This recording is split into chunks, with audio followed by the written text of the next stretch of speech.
Good morning to you, neighbor. Welcome back to the Morning Minute Meditation. Awfully glad you've dropped by this morning. We are transformed by our trials. The Lord conforms us to the image of Christ through circumstances, and we eventually become what God would have us to become. God is sovereign, and He is in charge. He is over all, and He has an intent and a purpose for working in our lives the way that He does.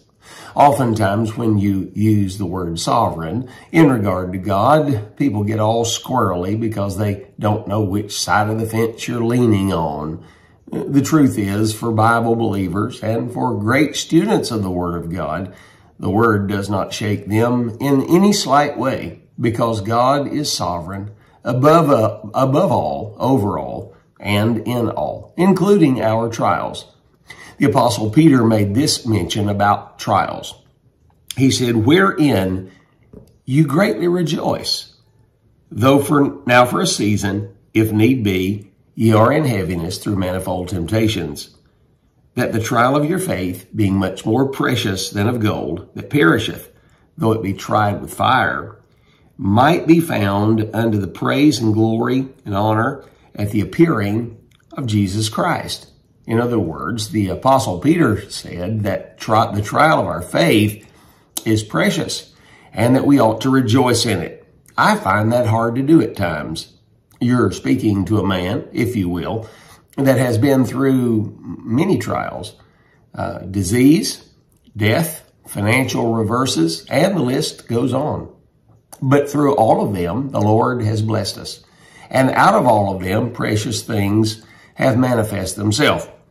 It was James, in James chapter number 1 and verse 2, he said, brethren, count it all joy when you fall into divers temptations. He's not talking about headed toward depravity and sin. He was talking about the temptations and trials of life that we face, which mold us into what God would have us to be. We would have never heard much about the life of the Apostle Paul had it not been for many of the things that had happened in his life. 2 Corinthians 11, he gives a litany list of things where he had been beaten and stoned and left at sea and naked and hungry, and on the list goes. Yet out of all of them, the Lord delivered him, he said. It is in the Word of God in John 15, in the last words of Jesus to his disciples, where he said this, these things have I spoken unto you, that your joy might remain in you, and that your joy might be full. In other words, he very simply said this, you're going to face difficult situations, but through the Word of God that I have spoken to you, your joy can remain full through everything that you face. Amy Carmichael, in her book entitled Though the Mountains Shake, was quoting Andrew Murray, that great writer of yesteryear. And here's what Andrew Murray said. He said, first, God brought me to this place. He said, it is by His will that I am in this straight place. In that fact, I will rest. Then he said, number 2.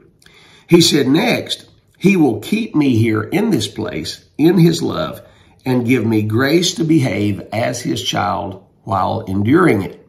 Third, he said, then He will make the trial a blessing, teaching me the lessons He intends me to learn, and working in me the grace He means to bestow upon me.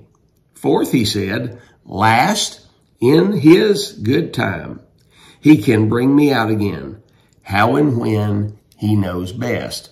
He summed it up with this little addendum. He said 4 things. Number 1, I'm here by God's appointment. Number 2, I'm here in God's keeping. Number 3, I am here under His training. And number 4, I am here for His time. Hey, I know we get fed up with our trials and temptations and storms, but if you will hang on and by grace retain your intimate walk with the Lord, you'll find it will be a blessing. Think on these things today, friend. Have yourself a great day.